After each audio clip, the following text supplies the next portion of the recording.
Hey everyone, welcome to CLAT point and let's start. आज का हमारा द हिंदू न्यूज डिस्कशन। काफी सारे अच्छे आर्टिकल्स आज हमें डिस्कस करने। मणिपुर में कुछ घट रहा है वो देखेंगे, प्लस अभी गो फर्स्ट एयरलाइन की जो क्राइसिस है वो देखेंगे, डिटेल में देखेंगे। कुछ भी क्वेश्चन फंसेगा यहाँ से गलत नहीं होगा, ठीक है। आगे बढ़ेंगे उससे पहले क्लैट पॉइंट आप लोगों के लिए लेके आ चुका है रिवॉल्यूशन क्लैट प्रिपरेशन में 7 मई से नया बैच शुरू हो रहा है। क्लैट यूजी 2024 के लिए एवेंजर बैच, क्लैट यूजी 2025 के लिए विजेता बैच। एवेंजर बैच की कॉस्ट है only 21,999। Live classes, personal mentorship, 7 books आपके घर पे, सब कुछ है। आपको कुछ भी अलग से लेने की जरूरत नहीं, मॉक टेस्ट भी इंक्लूडेड है।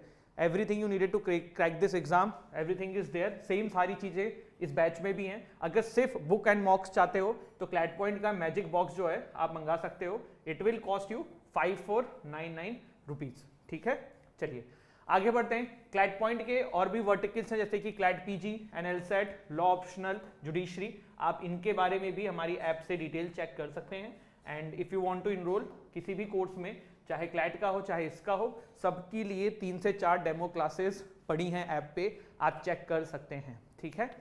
चलिए शुरू करते हैं। सबसे पहले देखो आज का जो न्यूज है वो आया है, many killed in riots in Manipur, government issues shoot at sight order. देखो इस चीज को ना समझने की कोशिश करेंगे बच्चे लोग, और पूरा ध्यान यहाँ पे लगाना। ऐसी न्यूज है एग्जाम में भी आ सकती हैं, प्लस एक ही बार में सारी चीजें क्लियर हो जाएंगी, ठीक है। यहां पे हम आएंगे, उससे पहले थोड़ा सा इतिहास समझते हैं। तो ये है हमारा मणिपुर, भारत के मैप के अंदर।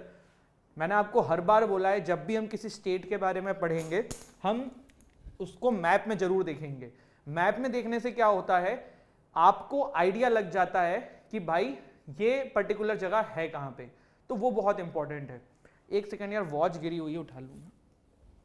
हाँ, तो आपको ये आइडिया लग जाएगा कि भाई भारत के किस पार्ट की हम बात कर रहे हैं, और फिर उसको विजुअलाइज करना आसान होगा। कभी भी किसी कंट्री के बारे में पढ़ो, तुरंत विजुअलाइज करो। सेम अगर आप किसी स्टेट के बारे में पढ़ रहे हो तो उसी तरीके से उसको भी विजुअलाइज करो, ठीक है। तो यहाँ पे घटना है मणिपुर की, और बहुत ही दुर्भाग्यपूर्ण घटना है। काफी सारे सिविलियंस की इसमें मृत्यु हो गई है। हुआ क्या है, मणिपुर में ना एक कम्युनिटी है जिसका नाम है मैटी, ठीक है। MEITY इज द स्पेलिंग, एक बार कंफर्म कर लेता हूं, नहीं, MEITEI, ये है कम्युनिटी का नाम, मैटी। ये कम्युनिटी जो है ना, ये ST के अंदर रिजर्वेशन मांग रही है, जिसकी वजह से सारा बवाल हो रहा है। इसके लिए थोड़ा सा पहले मणिपुर का हिस्ट्री थोड़ा सा इससे रिलेटेड समझना पड़ेगा। देखो मणिपुर में ना वैली एंड हिल्स दोनों टाइप के एरियाज हैं, ठीक है। जो वैली वाला एरियाज है उसके अंदर ये मेटी कम्युनिटी रहती है, जिसके पास करीबन जिसकी पॉपुलेशन मणिपुर के अंदर 65% है, और ये सिर्फ और सिर्फ 10% लैंड में रहते हैं। मतलब अगर 100% से कंपेयर करें तो 65% इनकी पॉपुलेशन है मणिपुर के अंदर, और इनके पास 100% में से लैंड का जो संख्या है वो 10% ही है, ठीक है। तो ये आपकी क्या है, मेटी कम्युनिटी। वहीं पे जो दूसरी कम्युनिटी है जिसको ट्राइबल कम्युनिटी वहां पे बोलते हैं, जो ST कैटेगरी के अंदर आती हैं, वो मेनली हिल्स पे रहती हैं, और ये 90% लैंड पे 35% लोग रहते हैं। मतलब 10% लैंड पे वो लोग रहते थे, ये इनके पास बचा हुआ 90% लैंड है, बट ये पॉपुलेशन वाइज ओनली आपके 35% है। इसके अलावा अगर आप मणिपुर के असेंबली की सीट्स भी देखेंगे ना, तो 60 में से 40 सीट्स जो है ना वो मैटी कम्युनिटी के लोगों के द्वारा होल्ड करी जाती है। अब क्या हो रहा है, अब ये हो रहा है कि जो ये मैटी कम्युनिटी है ना, ये डिमांड कर रही है कि हमें भी ST कैटेगरी में रिजर्वेशन मिले। ये डिमांड काफी समय से चल रही थी, बट अभी ये क्यों प्रॉब्लम का विषय बन गया है, क्योंकि ना हाईकोर्ट ने, मणिपुर हाईकोर्ट ने एक ऑर्डर दिया था कि भाई ये ST कैटेगरी के अंदर ये जो मेटी कम्युनिटी है इनको इंक्लूड करने के लिए कुछ करिए, इसके ऊपर कुछ डिसीजन लीजिए गवर्नमेंट से। उसके बाद इसके ऊपर प्रोटेस्ट हुई और एक मार्च निकल रहा था, जिसमें करीबन ये माना जा सकता है कि काफी सारी संख्या में लोगों की मृत्यु हो चुकी है। एग्जैक्ट डेटा नहीं है, बट हाँ कुछ कुछ उससे रिलेटेड चीजें ये हैं कि भाई काफी संख्या में चीजें हुई हैं। अभी वहां पे आर्मी एंड RAF को चौकन्ना कर दिया गया है, फोर्स लगा दी गई है। कॉन्फ्लिक्ट का कारण क्या है, थोड़े से इस कॉन्फ्लिक्ट को समझने की कोशिश करते हैं। क्यों जो ट्राइबल कम्युनिटी है वो मैटी कम्युनिटी को ट्राइबल कम्युनिटी में इंक्लूड नहीं करना चाहती है। एक बहुत ही सिंपल सी बात है कि देखो सरकारी जॉब में संख्या बढ़ जाएगी एग्जाम देने वालों की ST कैटेगरी में, तो फिर जो ट्राइबल कम्युनिटी है उनको रिजर्वेशन का फायदा इतना नहीं हो पाएगा। लेकिन ट्राइबल कम्युनिटी का जो मेन यहाँ पे कहना है ना, वो ये कहना है कि मैटी कम्युनिटी के पास ऑलरेडी डोमिनेंस है, आप हर जगह पे ऑलरेडी हो, आप स्टेट असेंबली में भी ज़्यादा सीट्स होल्ड करते हो, आपकी पॉपुलेशन भी ज़्यादा है, आप हमेशा में दबा के रखते हो, तो आपको यहाँ पे सीट क्यों दी जाए। तो पहली चीज़ तो ये है, ठीक है। दूसरा है टेरिटोरियल क्लेम्स। अभी जो मैटी कम्युनिटी के लोग हैं ना, ये वैली में ही जमीन खरीद सकते हैं, ये हिल्स में नहीं खरीद सकते, क्योंकि हिल्स में ट्राइबल लोग रहते हैं। बट इसके बाद वो लोग हिल्स में भी जमीनें खरीदेंगे, तो ट्राइबल कम्युनिटी को ये भी दिक्कत है कि यार ये तो हमारा ही लैंड ले जाएंगे सारा, ठीक है। तो ये वाली चीज है। फिर मिलिटेंट ग्रुप्स भी जो हैं वो बोथ साइड से इसमें इन्वॉल्व हैं, आइडेंटिटी पॉलिटिक्स है।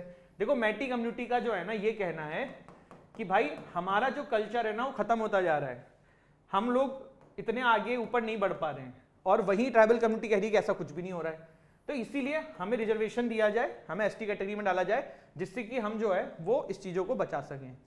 अब मैटी कम्युनिटी का एक और जो मतलब एक जो कह सकते हो कि उनका जो एक इसके ऊपर बड़ा आर्ग्यूमेंट है वो ये है कि देखो मणिपुर तो पहले प्रिंसली स्टेट था, 1949 में it became part of India.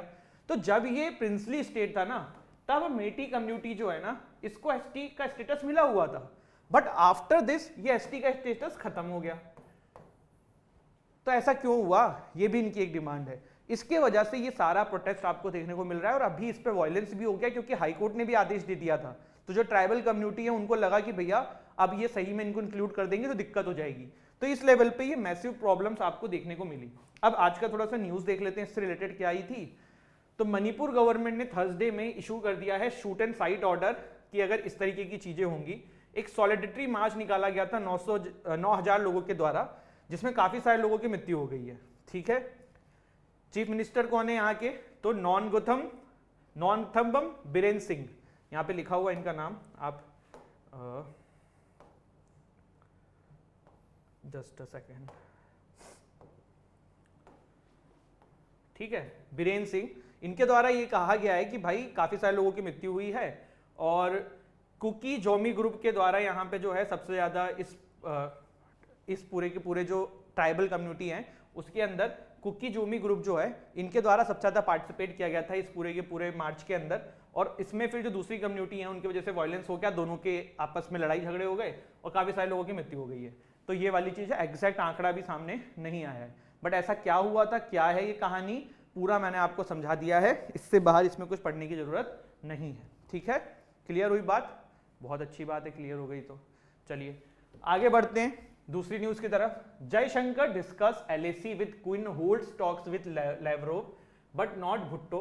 ये एग्जाम के पर्सपेक्टिव से बिल्कुल इंपॉर्टेंट नहीं है, आप चाहें तो अपने नॉलेज के लिए इसको पढ़ लीजिएगा। एलएसी क्या है, लाइन ऑफ एक्चुअल कंट्रोल।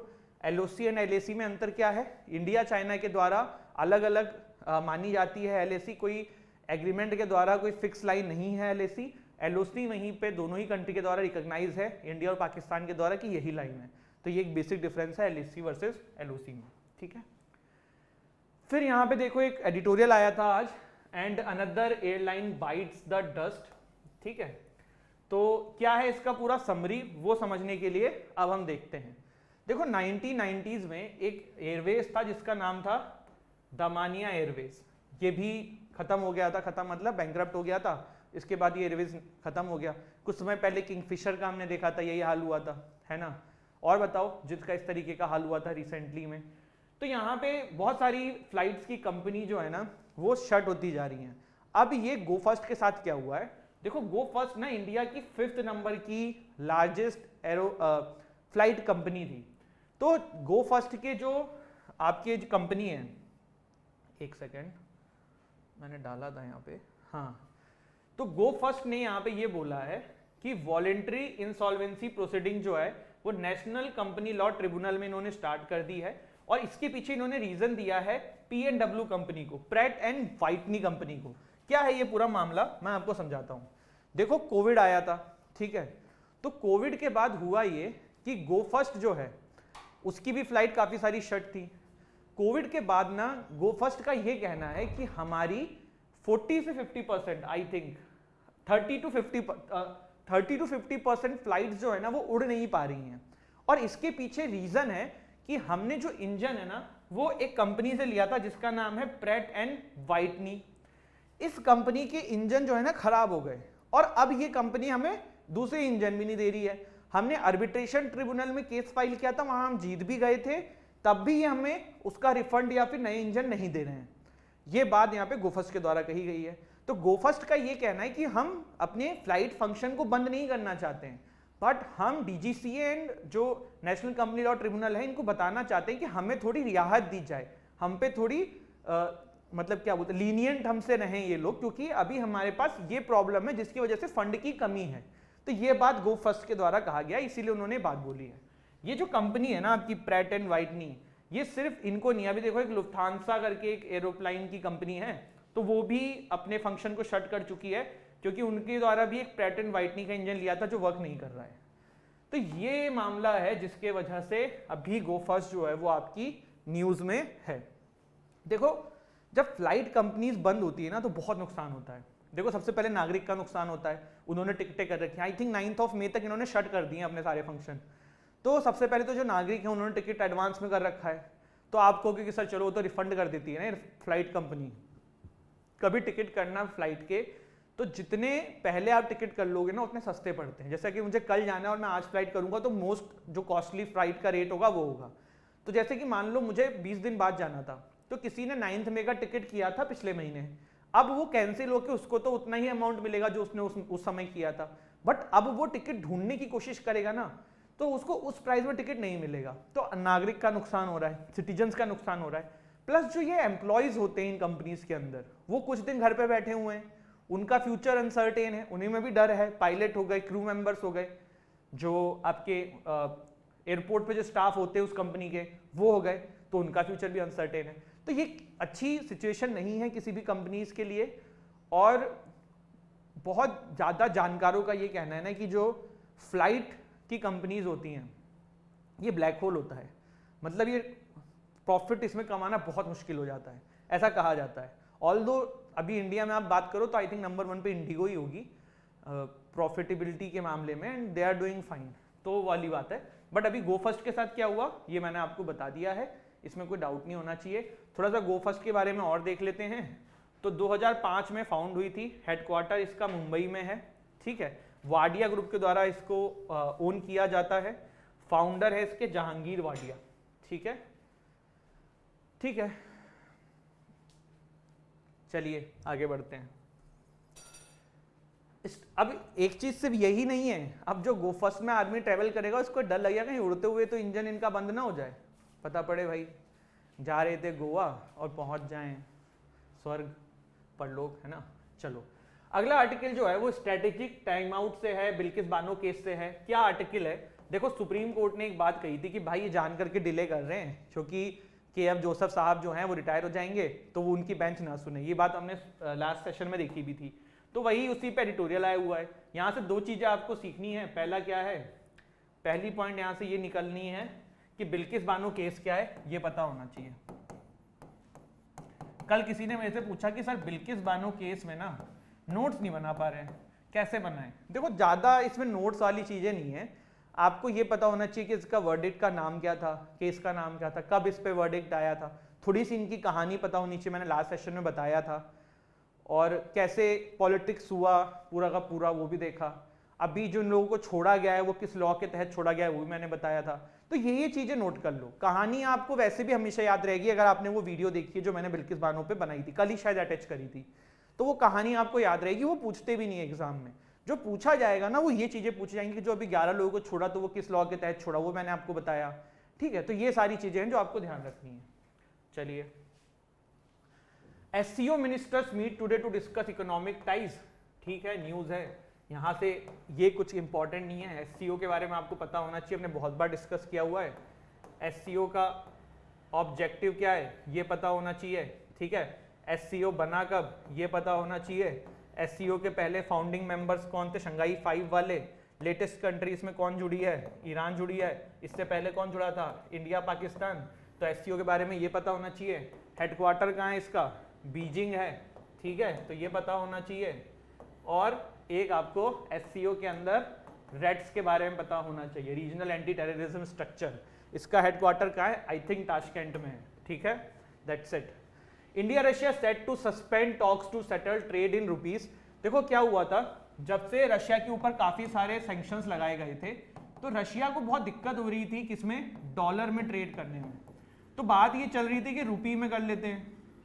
तो ये सुनने में तो आ रहा था कि हाँ रशिया इंडिया रुपी में ट्रेड करेंगे, बड़ा अच्छा होगा, ये होगा वो होगा, लेकिन फाइनली ना इस पे कुछ सेटलमेंट नहीं हो पाया है। तो मोस्टली जो है ना यूएई के धीरम और इन सब में ही यहाँ पे जो है ना वो अभी आपका करेंसी का एक्सचेंज हो रहा है। ठीक है, दैट्स इट। और तो इसमें कुछ है नहीं समझने का, ये आपको थोड़ा बहुत पता होना चाहिए था। इंडिया के लिए नुकसान ही हुआ है क्योंकि काफ़ी सारे लोग इससे इंपोर्ट करते थे चीज़ें हमारे देश में, तो वो कर नहीं पा रहे हैं। अब आज ना मैं आपको बस एक लास्ट में थोड़ा सा टिप्स देने वाला हूँ कि how to make notes from the Hindu या फिर करंट अफेयर का। ये बच्चे मेरे से बहुत कॉमन पूछते हैं तो इसीलिए मैं कर रहा हूँ। जैसे मान लो ये पूरा आर्टिकल है, ये मैगजीन में एक आर्टिकल लिखा हुआ था रिगार्डिंग मान लो रशिया यूक्रेन। ठीक है, तो हर इंसान का ना अलग तरीका होता है नोट्स बनाने का। कोई पूरी का पूरी चीजें लिखता है, कोई लाइन लिखता है, कोई एरो बना के लिखता है। लेकिन एक चीज नोट्स बनाने में सबसे कॉमन होनी चाहिए कि नोट शुड बी कॉम्पैक्ट, छोटे, ज्यादा बड़े नहीं लिखने का पूरा ही नोट करना था तो फिर वो मैगजीन में लिखा है, फिर नोट क्यों करना है। It should be compact. तो कैसे कर सकते हो, ठीक है, कैसे कर सकते हो, देखो ये लिखा आपने रशिया, ये लिखा यूक्रेन। ठीक है, अब यहाँ पे छोटे छोटे पॉइंट्स लिख दो, जो भी चीजें यहाँ पे आपको समझ में आ रही हैं। फिर इधर ही कहीं नेटो लिख दो, गोला बना दो, फिर नेटो के बारे में सारी चीजें आप नोट कर सकते हो। ठीक है, ये तरीके होते हैं नोट्स बनाने के, और ये तरीके आपको ज्यादा लंबे समय तक याद भी रहेंगे। जैसे आप पूरा पैसेज लिख दोगे, उससे रिवीजन में बहुत दिक्कत आएगी, बट ऐसे रिवीजन आपका बेटर हो पाएगा। और एक वो आते हैं, उसको क्या बोलते हैं, इस तरीके के जो छोटे छोटे से होते हैं, फुट नोट से पता नहीं क्या बोलते हैं यार, ऐसे से जो लंबे लंबे से होते हैं। तो आप अगर अपने रजिस्टर में नोट्स बना रहे हो तो इन पे टॉपिक लिख दो ऊपर, ठीक है, और वो चिपका दो पेज। तो जब आपको रिवीजन में टॉपिक वाइज रिवीजन करना होगा ना, सीधे उस पेज को खोला, वो टॉपिक देख लिया। क्योंकि देखो जब एग्जाम आएगा तो आपको 100 मोस्ट इंपॉर्टेंट टॉपिक्स, कुछ इस तरीके के टॉपिक्स हमारे द्वारा बताए जाएंगे और भी कोचिंग्स के द्वारा बताए जाएंगे। तो वो टॉपिक्स ढूंढोगे कैसे, इसलिए रजिस्टर में वो मार्क लगा के रखोगे तो थोड़ा बेटर रहेगा। और मेरा हमेशा ये कहना है कि करंट अफेयर में ना नोट्स बना लो, क्योंकि ये मैगजीन को प्रिंट आउट निकाल के भी अगर रख रहे हो तो आप ये सोचो कि दिसंबर मंथ तक आपके पास 12 मैगजीन्स होंगी। एक मैगजीन, जैसे हम राइस की बात कर लें तो 60 से 70 पेज एवरेज रहता है। ठीक है, तो 70 मल्टीप्लाइड बाय 12 कर दो, कितना हुआ, 7 दूनी 14, 1 7 एकम 7 और 8, आई थिंक 840। मेरी मैथ्स बहुत अच्छी नहीं है, ऑल्दो 12th तक मेरे पास पीसीएम था, but I think it should be 840। 840 page revision कर पाओगे नहीं ना। इस 840 पेज को हमें कैसे भी 350 पे लाना है। अगर हम ये ले आएंगे हमारा रिवीजन बहुत ईजी हो जाएगा, रजिस्टर में काम हो जाएगा। तो करंट अफेयर ना बहुत ही ज्यादा नोट्स वाला चीज है। करंट अफेयर के लिए एक बहुत अच्छी कहावत है कि इट्स अ वेरी बेवफा, रात में पढ़ो सवेरे सफा। तो इट्स नीडेड रिवीजन। और करंट अफेयर में सबसे इंपॉर्टेंट चीज, जैसे आपका 1 से 30 तक महीना होता है, ठीक है, तो 1 से 25 तक पिछले मंथ की जो मैगजीन आई है वो कंप्लीट कर लो, डेली का द हिंदू कंप्लीट कर लो। फिर 26 से मंथ एंड तक, जैसे मान लो 30 का मंथ है, सिर्फ हिंदू देखो और उस पर नोट जो आ रहे हैं वो बनाओ। मैगजीन को जगह पे जो आपने मैगजीन पढ़ी है पुरानी, उनको अपने कॉपी से रिवीजन कर लो। ठीक है, अब आप में से बहुत सारे लोग बोलेंगे कि सर हमने करंट अफेयर के अभी तक तो नोट्स नहीं बनाए, क्या हुआ। जब जागो तब सवेरा, इस महीने से शुरू कर दो, बैक के लिए प्रिंट आउट निकाल लो मैगजीन का, जब बाद में टाइम मिलेगा तो नोट्स बना लेना। ठीक है, तो ये वाली चीज है। और मैगजीन के देखो, जो राइज की बात करता हूं मैं, तो हम 30-35 टॉपिक्स उसमें डालते हैं, प्लस लास्ट में क्वेश्चंस भी आपके प्रैक्टिस के लिए डालते हैं। तो वो क्वेश्चंस भी प्रैक्टिस करना, that they will benefit you a lot, तो वो भी बहुत जरूरी है। ठीक है, तो यही था। एंड अभी हमने जो बुक्स निकाली हैं, आपको पता है रिवॉल्यूशन करके फ्री ऑफ कॉस्ट बुक है, टेलीग्राम पे मिली हैं, उसमें आपको 100+ क्वेश्चन हर सब्जेक्ट के मिलने वाले हैं। सीआर की आ भी चुकी है, तो वो भी आप चाहें तो यूटिलाइज कर सकते हैं। It's a very good book and it will help you a lot. तो दिस इज इट यार, यही था। हंसते रहो, मुस्कुराते रहो, पढ़ाई करते रहो, एंड मिलते हैं फिर कल हमारे नेक्स्ट सेशन में। आई थिंक कल सैटरडे तो मिलेंगे, संडे नहीं मिलेंगे। जय हिंद, जय भारत।